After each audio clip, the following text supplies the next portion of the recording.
Hello friends, welcome to UGC EPG Pathshala. I am Suman Gaur from Department of Geography, Jamia Millia Islamia. Today we will discuss about desertification. The learning objectives are to define desertification, to explain causes of desertification, to highlight desertification at global level, role of man in desertification and solution of desertification. Desertification is the change of land and its vegetation that makes it unable to support life, becoming like a desert. This is a global problem that seems to be expanding out from arid and semi-arid zones of the planet. Desertification is considered a result of human activity that degrades the land beyond recovery. Overgrazing and overfarming combined with clear cutting and other techniques that cause erosion can lead to desertification. Though there is some evidence that the dry areas are expanding and contracting based solely on patterns of drought and rainfall. Despite some conflicting evidence, most of the scientific community and the United Nations believe that desertification is an insidious condition that has become more serious during the last years of this century. Remediation is in the hands of the human community through changes in all aspects of agriculture, including tilling, crop choice, rotation schedules, and livestock grazing. The United Nations and other public and private groups are encouraging nations to make policy changes to address this problem and attempt to reverse it before it is too late. Action plans and greater public participation in environmental issues will serve to handle the problem and hopefully make it a known issue for future generations. Desertification reduces both resilience and productive potential to an extent which can neither be readily reversed by removing the cause nor easily reclaimed without substantial investment. The term conjures up images of desert sands expanding over areas previously green and fertile, but it can take many forms and is not limited to farmland adjacent to arid zones. Deserts themselves are not the source from which desertification springs. Small areas of land degraded by human activity and or drought may develop far from the desert, but these areas can expand and cannot be other areas, creating desert-like conditions. Desertification breaks out usually at times of drought stress in areas of naturally vulnerable land subject to pressure of land use. The United Nations Conference on Desertification equates these patches with a skin disease that links up to carry the process over extended areas. Deserts act more like the ocean, ebbing and flowing on the meteorological tides. Desertification is generally identified as a man-made condition, a result of inappropriate farming and land management techniques. And so remediation of the problem remains in human hands. Such a change in the dynamics of Earth's surface will prove to have dramatic effects on the ability of all species to survive into the future. Recognition of the problem now at the turn of the century has made it into a greater crisis, producing more interest by government and the public to address and resolve it. Actions taken by the United Nations and other organizations has led to greater awareness and more attempts to develop technology, changes social attitude and modify land management.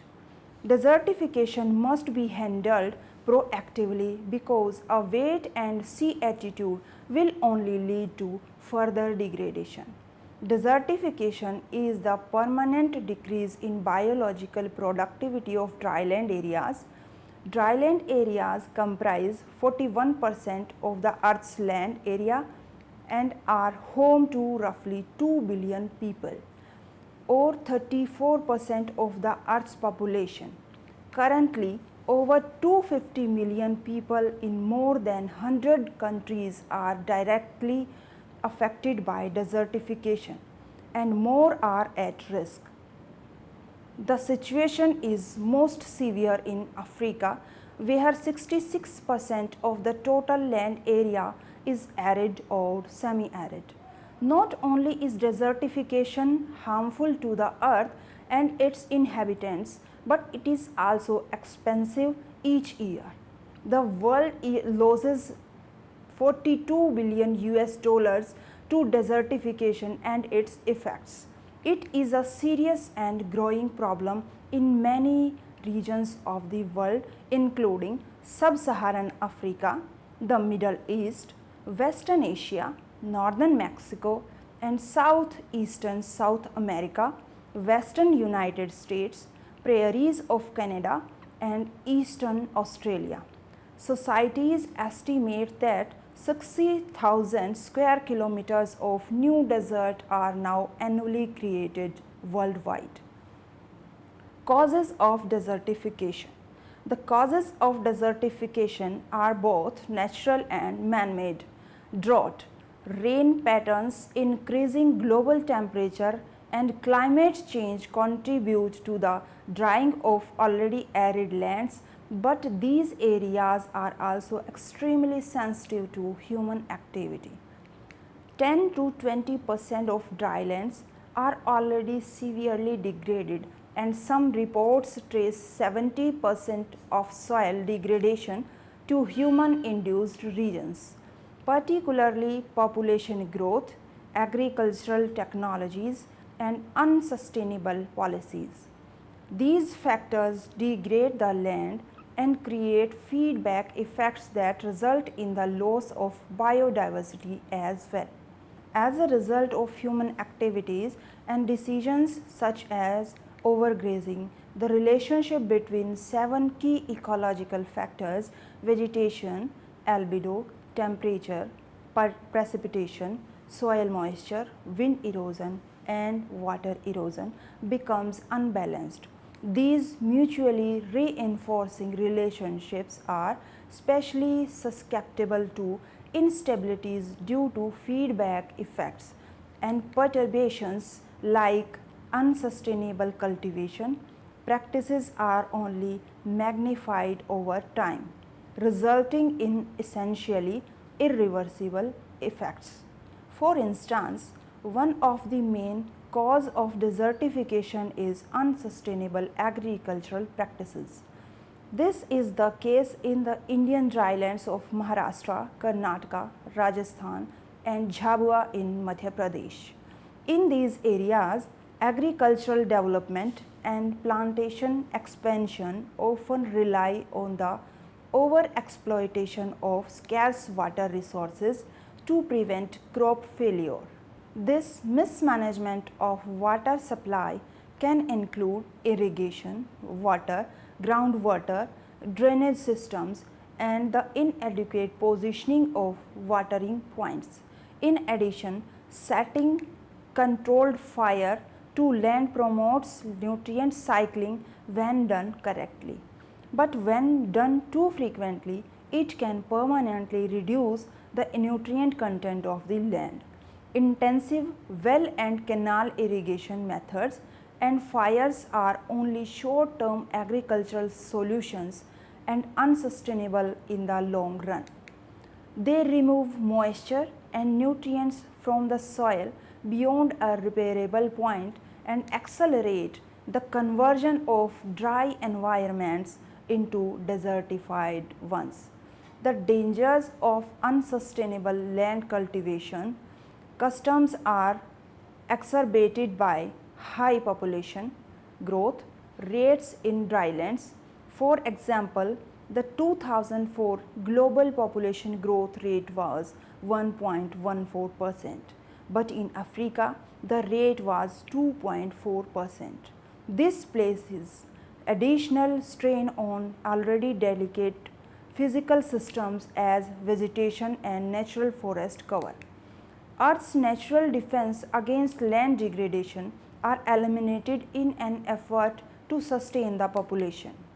The moisture content in the area decreases and soil becomes more vulnerable to both wind erosion and water erosion, resulting in problems like decreased water quality, increased sediment deposits, flooding, and dust storms. Additionally, the amount of land available for human habitants and livestock grazing diminishes. Traditionally, grazing occurs in cycles involving movement and migration.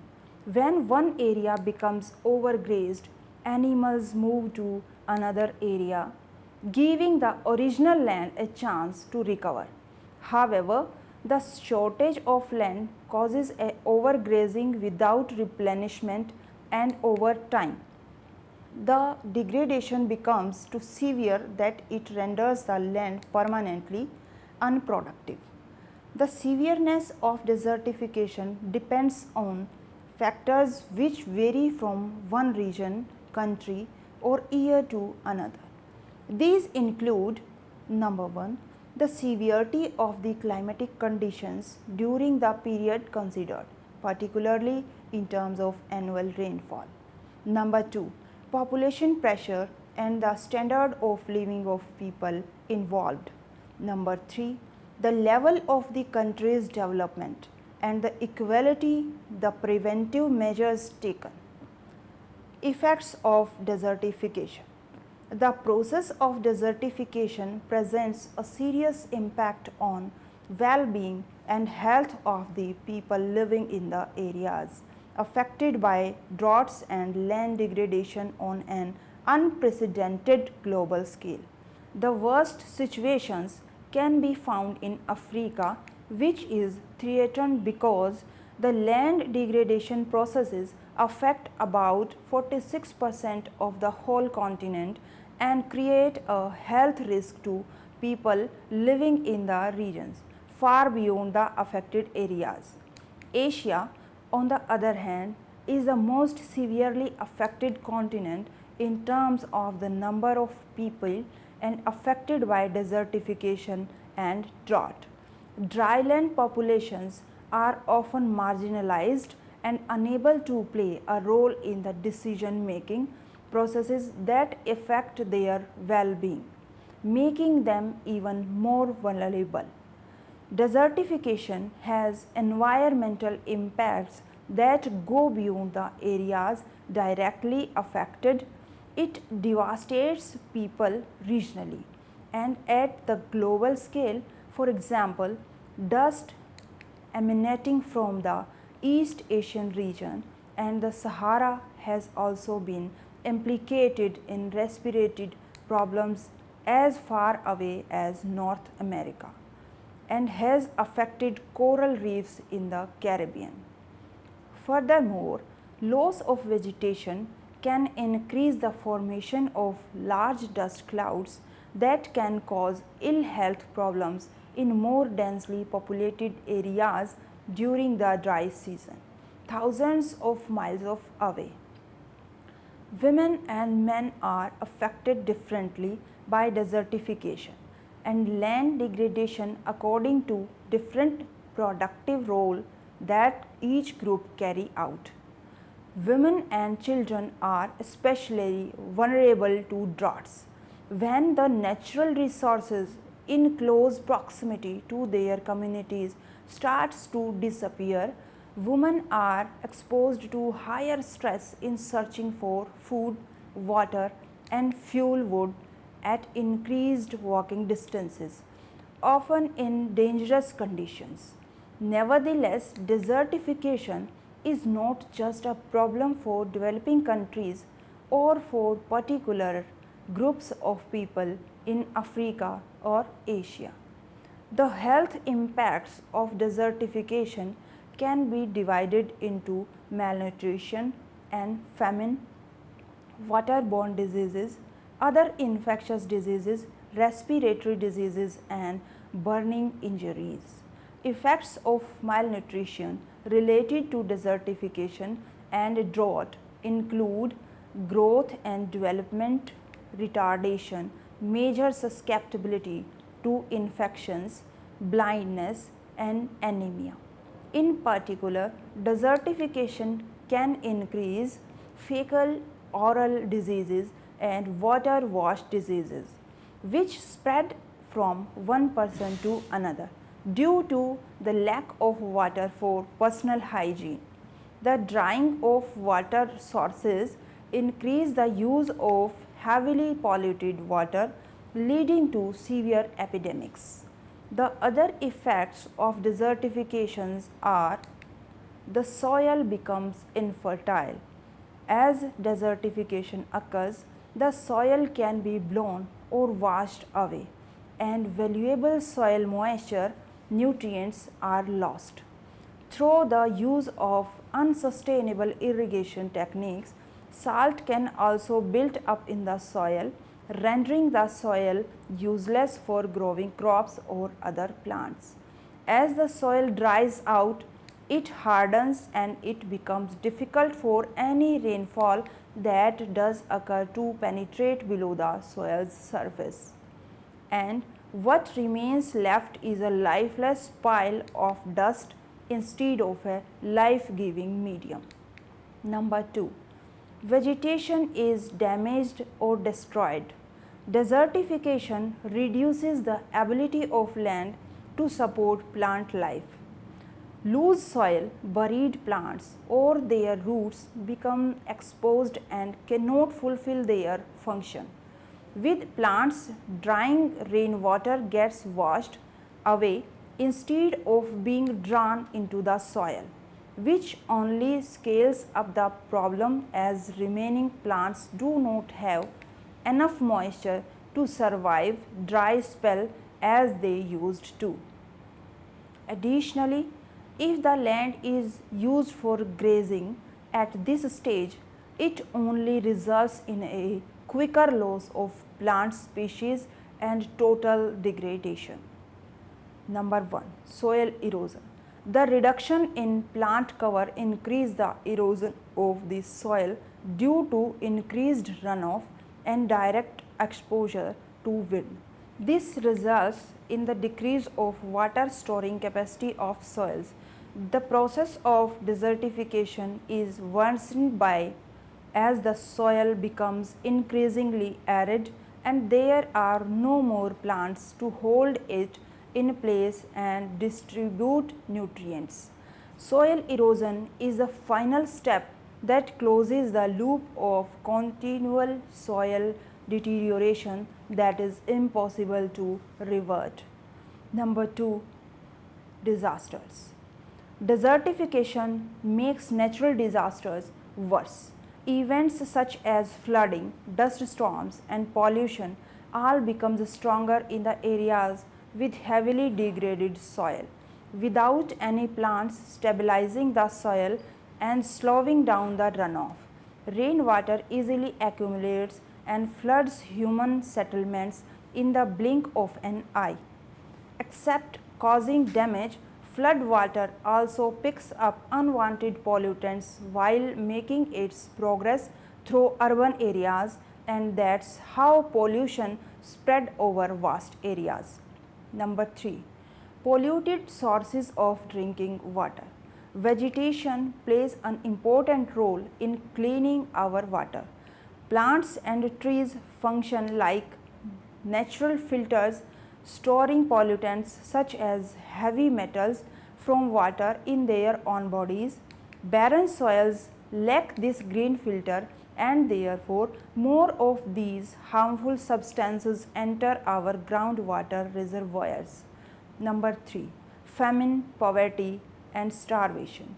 Due to drought conditions and a loss of productive land, local people find themselves experiencing famine and poverty, as well as potentially the starvation of themselves and their livestock.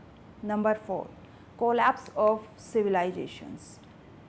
There are many historical accounts of how various people groups throughout human history experienced collapse of their civilization as drought and desertification occurred to their lands.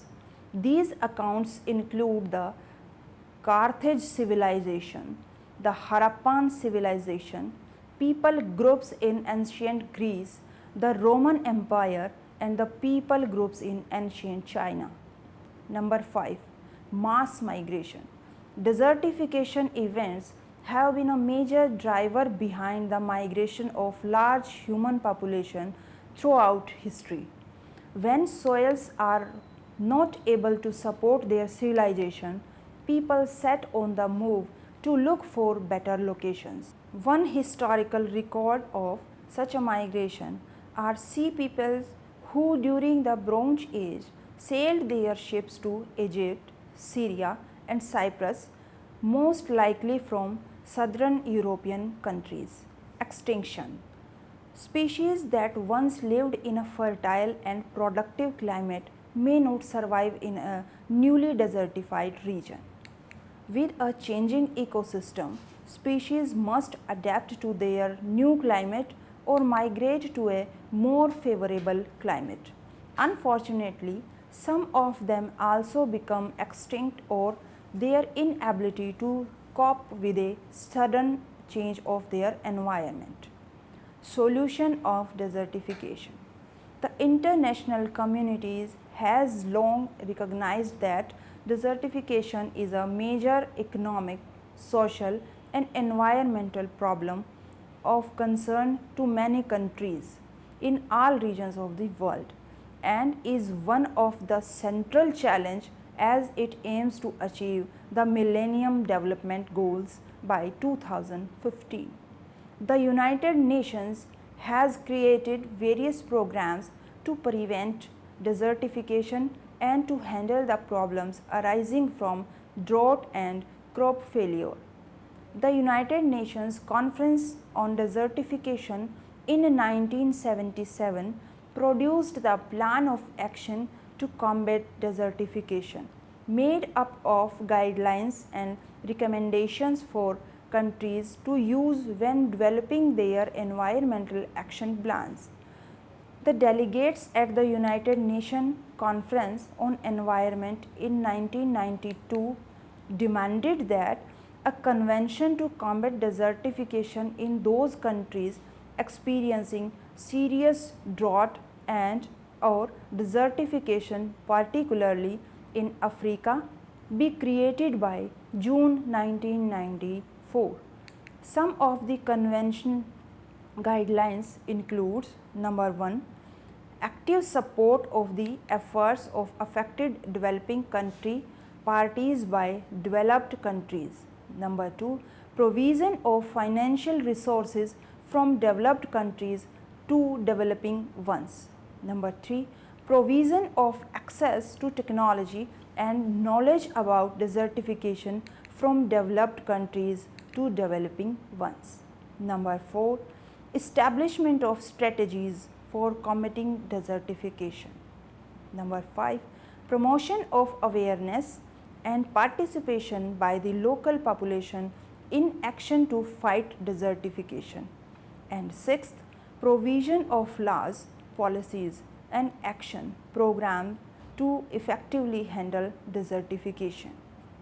The convention emphasizes a bottom-up policy encouraging the use of local and traditional concepts and technology to prevent desertification. It promotes public participation in formulating action plans and implementing them successfully. These plans require dramatic changes in public and governmental policies, such as well as decentralization of authorities and the empowerment of historically ignored groups. The convention entered into force in 1996. Nelson from the World Bank has identified a number of strategies that should be employed to handle desertification and lead to its reversal. Number 1, a permanent national system of land monitoring should be created to track long-term conditions. Number 2, more money should be spent on expanding technology and understanding of the problems, Research into determining the carrying capacity of dry areas in contrast to humid areas must be done to prevent catastrophic consequences like famine and political strife. Number 3. Research into the unique conditions and cause of desertification in particular areas should be performed so that remedies can be tailored to suit them. Appropriate technologies also vary based on population and use density affecting which crops are chosen and whether fertilizers need to be used. Number 4. Uniform global solution cannot be implemented to handle the problem. Number 5. National programs to fund experimental projects and technology should be created to promote participatory development. Land distribution and control are important for appropriate agricultural uses and should be promoted from the local level upwards and by financial institutions. Number 6. Programs should be developed and implemented on the local rather than regional level because of the uniqueness of each dry area. Experience and research data should be shared even if actual methods cannot be transferred from one location to another. Number 7.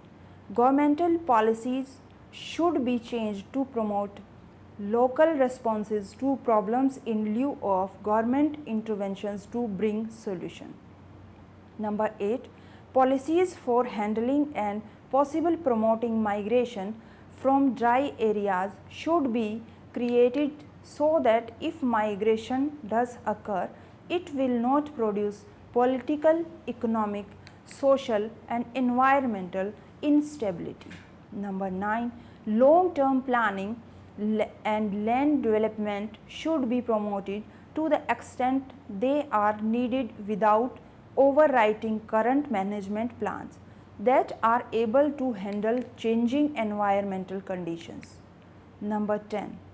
Farmers need to be encouraged to look beyond short-term gains when considering implementation of more environmentally viable technology.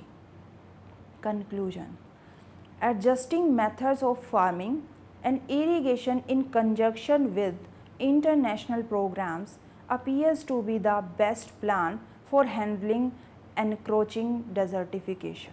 At minimum, allowing for longer fallow periods and reducing erosion will help to slow down the rate of arid land expansion. Greater understanding of droughts and rainfall must also be gained to provide a balanced picture of resolving the terrestrial conflicts. Reducing population growth is also a goal, but adjusting farming techniques and irrigation provide a quicker, less controversial solution for handling desertification right now. Changing social ideals, political frameworks and general attitudes toward the environment will take more time and effort to bring to fruition.